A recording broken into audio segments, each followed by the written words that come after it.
کچھ کہتے گالی دے رہا ہوں، ماں باپ کو تکلیف اگر ہو رہی ہے تو ہونی نہیں چاہیے، ایسے موقع پہ گالی بنتی ہے، یہ ان کا اپنا ہیڈک ہے کہ تکلیف ہو رہی ہے بلا وجہ خام خام، یہ تکلیف کی بات تھوڑی ہے، کام انہوں نے ایسا کیا، اگر میں نے گالی دے دی تو کیا ہو گیا. لوگ ایسے کرتے ہیں نا، گورے تو اولڈ ہاؤس میں جمع کرا دیتے ہیں، کہتے ہیں اس میں تکلیف کی کیا بات ہے، آپ کو وہ تمام فیسلٹیز اور سہولتیں وہاں مل رہی ہیں، بلکہ زیادہ اچھی مل رہی ہیں. تو ہر آدمی اجتہاد کرتا، اولڈ ہاؤس بنتے، ماں باپ کو پتلی گلی سے نکالتے، بدتمیزیاں کرتے، کہتے یار ان کو تکلیف ہو رہی، ان کا ہیڈک ہے، یہ کوئی تکلیف کی ہے تو نیچر. میں اپنے دوست کو بھی ابے تبے سے بات کرتا ہوں، ابا سے اگر میں نے ابے تبے سے بات کر لی تو کیا ہو گیا، ابا کو میں نے ستار بھائی کہہ دیا تو کیا ہو گیا. اس میں ماڈرن لوگوں میں ایسا ہوتا ہے، وسیم کیا کر رہے ہو آج کل، اس طرح چل رہا ہے آج کل، تو اس میں کیا ہو گیا، ڈیڈی کہنا پاپا کہنا کیوں ضروری ہے. تو قرآن نے کہہ دیا اف، کتنی ہلکی سی تکلیف ہوتی ہے نا اف میں. اف ایک ناگواری کا کلمہ ہے، پتہ ہے آپ، جب کسی بات پہ آپ خوش نہیں ہوتے، آپ کو ناگوار گزرتی ہے تو آپ کیا کہتے ہیں، اف. اس سے ہلکی تکلیف کوئی ہو نہیں سکتی.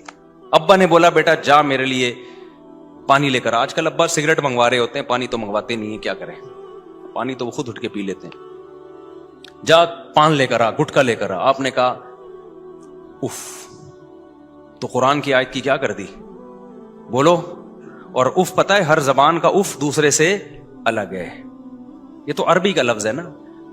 اصول فقہ میں فقہاء نے لکھا ہے کہ اگر کسی زبان میں اف کا کلمہ محبت کا ہو جائے تو پھر یہ ناجائز نہیں ہے بلکہ ثواب ہے. یعنی لفظ اف کو نہیں لے کے بیٹھنا، کسی بھی زبان میں جب کسی کے سامنے ناگواری کا اظہار کرنے کے لیے جو بھی ہلکے سے ہلکا لفظ استعمال ہو سکتا ہے وہ ماں باپ کے سامنے استعمال کرنا جائز نہیں ہے. یہ مطلب ہے اس آیت کا. جیسے الطلاق مرتان ہے نا، قرآن میں طلاقیں 2 مرتبہ ہیں، 2 مرتبہ دو گے تو رجوع کا حق ہے، تیسری کے بعد نہیں ہے. اس کا مطلب طلاق نہیں ہے، اس کا مطلب ہے کسی بھی زبان میں وہ لفظ جو عورت کے نکاح کو ختم کرنے ہی کے لیے استعمال ہوتا ہے وہ 2 دفعہ استعمال ہو سکتا ہے. جیسے انگلش میں ڈیورس، اب ایک آدمی کہتا ہے بیوی کو ڈیورس ہے، تمہیں ڈیورس ہے، تمہیں ڈیورس 3 دفعہ کہہ دیتا ہے، وہ کہتا ہے قرآن تو کہہ رہا ہے طلاقیں 3 دفعہ ہوں گی تو نکاح نہیں ہو سکتا، میں تو ڈیورس ہیں 3 دفعہ دی ہیں. تو اسے کیا کہا جائے گا، طلاق کا لفظ مقصد نہیں ہے. طلاق عربوں کے عرف میں نکاح ختم کرنے کے لیے طلاق کا لفظ استعمال ہوتا تھا، اور یہ لفظ اس کے علاوہ کسی اور معنی میں استعمال نہیں ہوتا تھا. کچھ الفاظ ہیں جو دونوں معنوں میں استعمال ہوتے ہیں، ان کا حکم الگ ہے، لیکن یہ لفظ عربوں میں تھا ہی بیوی کو نکاح سے ختم کرنے کے لیے، تو اس سے طلاق کا مراد نہیں ہے. اب قیامت تک کے لیے آیا نا مذہب دین، تو اس لیے طلاق کا تو ایک سائن ہے کہ عربوں میں کوئی لفظ، عربوں میں جیسے طلاق کا لفظ نکاح ختم کرنے ہی کے لیے استعمال ہو رہا ہے، تو اس لیے اللہ نے طلاق کو ہائی لائٹ کیا. تمام مفسرین کیا بیان کریں گے، بھائی مقصد یہ ہے کہ صریح الفاظ جو نکاح ختم کرنے کے لیے ہوتے ہیں، جن میں نیت کی ضرورت نہیں ہوتی، وہ لفظ ہی اس کے لیے ہے، تو وہ جب بھی استعمال ہوگا 2 دفعہ کے بعد آپ رجوع کر سکتے ہیں، تیسری دفعہ کے بعد رجوع نہیں کر سکتے. اسی وجہ سے علماء نے استدلال کیا کہ اردو میں اگر کوئی لفظ، جیسے لفظ حرام، بیوی کو کہہ دیا تم مجھ پہ حرام ہو، تو بھی وہی حکم ہے، یعنی 3 دفعہ بول دیا تو نکاح کیا ہوگا، ختم ہو جائے گا. وجہ اس کی ہے کہ یہ بھی پہلے زمانے میں طلاق کے لیے استعمال نہیں ہوتا تھا، 10 مطلب نکلتے تھے، اب کس کے لیے استعمال ہو رہا ہے، طلاق کے لیے. تو کسی بھی زبان میں کوئی لفظ نکاح ختم کرنے ہی کے لیے یوز ہوگا تو وہی حکم ہوگا جو طلاق کا. تو بالکل یہی مطلب اف کا ہے. تو ماں باپ کو اللہ نے یہ اگر کہتے نا تکلیف نہ دو، تو اس طرح سے اصول بیان کیا جاتا تو اس میں بکھیڑے آنے کا خطرہ تھا. ہر شخص کہتا ہے ایکچولی یہ، جیسے آج کل ٹوپی ڈرامے مارکیٹ میں چل رہے ہیں، ماں باپ کے ساتھ بدتمیزیاں ہو رہی ہیں، پلیٹیں اٹھا کے برتن گھر میں پھینک رہے ہیں، اور جو ہے وہ چیختے ہیں باپ کے سامنے. بوڑھا باپ ہے نا، کما کے اس کو بیچارے کو نچوڑ لیا. بوڑھوں کی زندگی بڑی خراب ہے یار ہماری سوسائٹی، بہت ساری زندگی بیوی بچے بڈھے کو نچوڑتے ہیں، آخر میں اس کو ٹیشو پیپر کی طرح. میرے پاس لندن سے بہت لوگ آتے ہیں جن کا بڑھاپا بہت خطرناک، مسلمانوں کی بات کر رہا ہوں، انگریزوں نے تو یہ ٹینشن لینا ہی چھوڑ دی ہے. انگریز تو کہتے ہیں بچے ہم نے اپنے ماں باپ کو نہیں پالا، تو ایکچولی ہمارے بچے بھی اگر ہمیں نہ پالیں تو یہ کوئی ہیڈک نہیں ہے. ہمارا مقدر اولڈ ہاؤس، ہمارے چونکہ مسلمان فیملیز وہاں جا کے رہتی ہیں، وہ اس خوش فہمی میں رہتی ہیں کہ ہمارا بچہ چونکہ ایک دن ٹوپی بھی پہنی ہوئی تھی، اس نے نہایا بھی تھا، ایک دن جمعہ پڑھ کے آیا تھا، تو یہ ہمیں بڑھاپے میں پالے گا. لیکن آپ کو پتہ نہیں ہوتا آپ کا بچہ ماڈرن بن چکا ہے، اب وہ آپ کو، آپ کی وائف اب ماڈرن بن چکی ہے. ٹھیک ہے نا, سب کوئی بات نہیں کر رہا, بڑی بڑی خاندانی عورتیں لندن امریکہ میں پڑی ہوئی ہیں بھائی, لیکن جو کیسز میرے پاس آ رہے ہیں میں صرف ان کی بات کر رہا ہوں, تو وہ ماڈرن ہو چکی ہیں, ٹھیک ہے نا. تو وہ پھر بےچارے ان کا ایک گروپ بن جاتا ہے بوڑھوں کا, وہاں بیٹھ کے ٹائم پاس کرتے ہیں ایک دوسرے کے سامنے بیٹھ کے, گھر میں عزت نہیں مل رہی ہوتی. یہ بڑے مسائل ہیں. بچوں کو دین سکھاؤ اور بچوں کو نا بچپن سے اپنے پاؤں بھی دبوایا کرو, ان سے گھروں کے کام بھی لیا کرو. اگر بچپن میں ان کو خدمت کی عادت نہیں ڈالی نا تو دماغ سے نکال دو, وہ تمہاری خدمت کریں گے. تم صرف کھلانے پلانے پر زور لگا رہے ہو, کھا کھا کے. ایک نفسیاتی ڈاکٹر کا میں کلپ سن رہا تھا, وہ بتا رہے تھے کہ بچوں کو جو ہے نا ان کو سیلف ریسپیکٹ دو, ان کو ان کے اچھے کاموں پہ ان کی تعریفیں کیا کرو اور موٹیویٹ کیا کرو. یہ تصویر کا ایک رخ ہے, یقیناً کرنی چاہیے اچھے کاموں پہ تعریف, بچے کو محبت سے سمجھانا چاہیے, اصل یہی ہے, محبت ہی ہے.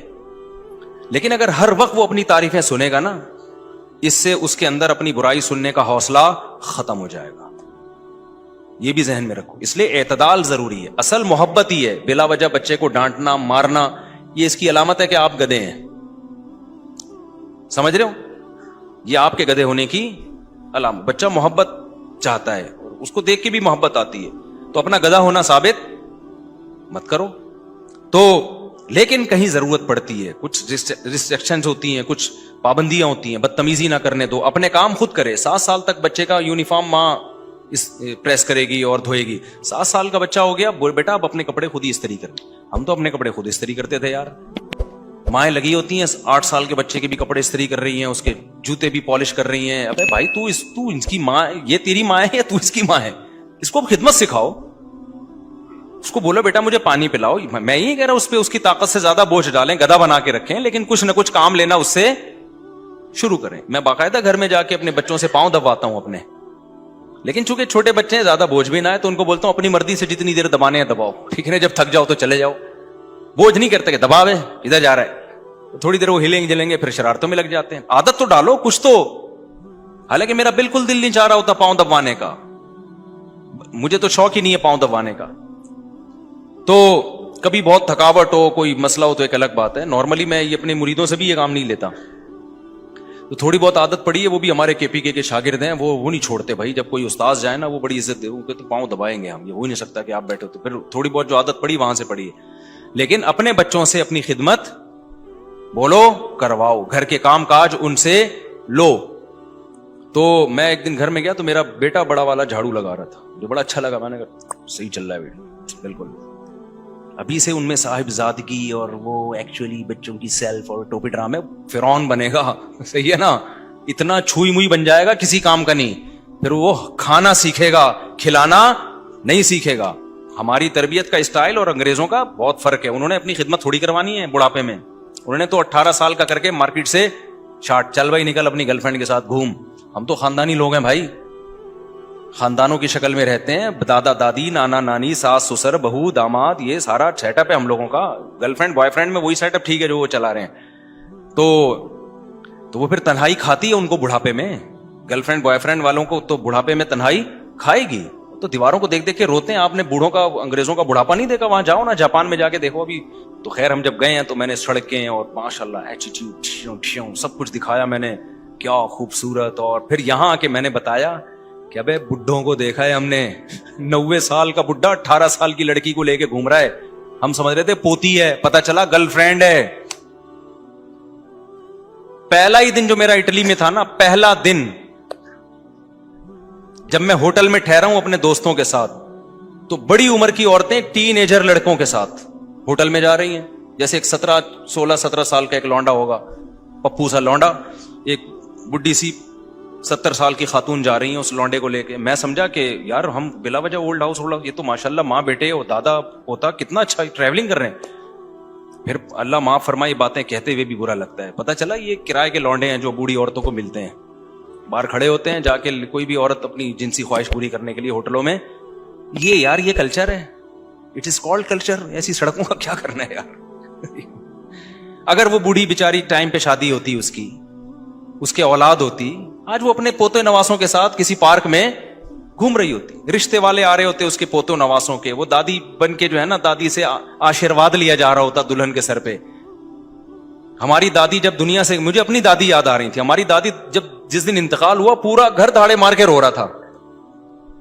اتنی محبت تھی ہم سب کو اپنی دادی سے, کیونکہ وہ ایسا بچوں کے ساتھ انوالو تھیں, اتنے پوتے نواسے, کیلا چھپا کے رکھتی تھی ہمارے لیے, ٹھیک ہے نا.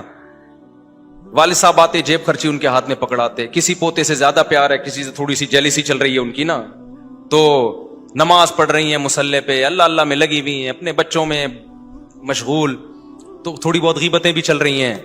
دادیاں تو کرتی ہیں, اب کیا کریں, اللہ معاف فرمائے ان کو.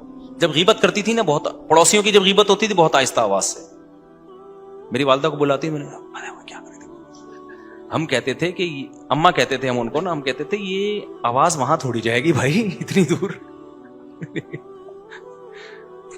تو کیسا غیبت کر کے اچھا ٹائم نہیں گزارا, لیکن ویسے جنرلی کتنا اچھا ٹائم گزارا ان لوگوں نے, محبتیں ملی, کوئی خرچہ نہیں ان کے ذمہ, سارے خرچے بیٹے پوتے نواسے اٹھا رہے ہیں, محبتیں الگ مل رہی ہیں, اور مرنے کے بعد اب تک دعائیں ہو رہی ہیں. کتنے سال ہو گئے ان کے انتقال کو, میرے خیال 97-96 میں ہوا تھا انتقال, دعائیں ہو رہی ہیں, صدقہ خیرات ہو رہے ہیں. میں ہر مہینے دیا کرتا تھا دادی کے اصالے ثواب کے لیے, میں نے بند کر دیا. تو کسی کو خواب میں آئی, ان سے بولا کہ اس کو بولو کہ مجھے گفٹ بھیجتا تھا وہ بند کیوں کر دیا, اس طرح کا خواب آیا. میں نے کہا ارے بھائی بند کیے نا, یہ دوبارہ جاری کر دو. کیسا لنک ہوتا ہے, مرنے کے بعد بھی لنک ہوتا ہے. تو یہ ایک تصویر کا میرا بھائی دوسرا رخ ہے تصویر. اور پھر وہ جو بوڑھی عورتوں کو دیکھا کتے لے گئے, تو یہاں جو ہے نا تھوڑا سا الگ اور وہاں تھوڑا سا, تو ہو سکتا ہے میں جاؤں تو پھر میں بتاؤں یہ اتنے اچھے, تو وہ اگلے بیان کا انتظار کیا کریں آپ. اور وہ اچھائی, وہ اچھائیاں بیان کرتا ہوں جو ہوتی ہیں, اس میں جھوٹ نہیں بولتا. ساری برائیاں تھوڑی ہیں, جو ترقی اتنی کر لی تو کچھ اچھا بھی تو ہے نا. تو خیر ہم کہاں کدھر سے کدھر نکل لیے. تو میں یہ کہہ رہا تھا, قرآن نے کیا کہا, وَلَا تَقُلْ لَهُمَا اُفٍّ, ان کے سامنے اف مت کرو. تو اب آپ کو پتا چل گیا 23 سال کے عرصے میں جو ورڈنگ ہے نا, وہ بہت ہی سلیکٹڈ الفاظ ہیں جو قانون بیان کر رہے ہیں. اف کا لفظ اس لیے بولا گیا قیامت تک کے لیے دوبارہ کوئی اگلی آیت نازل نہ کرنی پڑے. بھائی اف نہیں کرنا ہے بس. اب ماں باپ سے بڑا حق کسی کا رہا نہیں ہے, اور ماں باپ میں دادا دادی نانا نانی بھی بالاجماع داخل ہیں. سمجھتے ہو کہ نہیں سمجھتے؟ تو ہمارے یہاں بوڑھے, ماں ہو باپ ہو, دادا ہو دادی ہو, نانا ہو نانی ہو, پر نانا ہو پر نانی, پر دادا پر دادی, یہ سب ایک ہی کیٹیگری میں آتے ہیں اجماع ان پر. ان کے سامنے ذلت سے اپنے بازوؤں کو کیا کرنا ہے بھائی, جھکا کے رکھنا ہے. آپشن ہی ختم اف کا. سمجھتے ہو کہ نہیں سمجھتے؟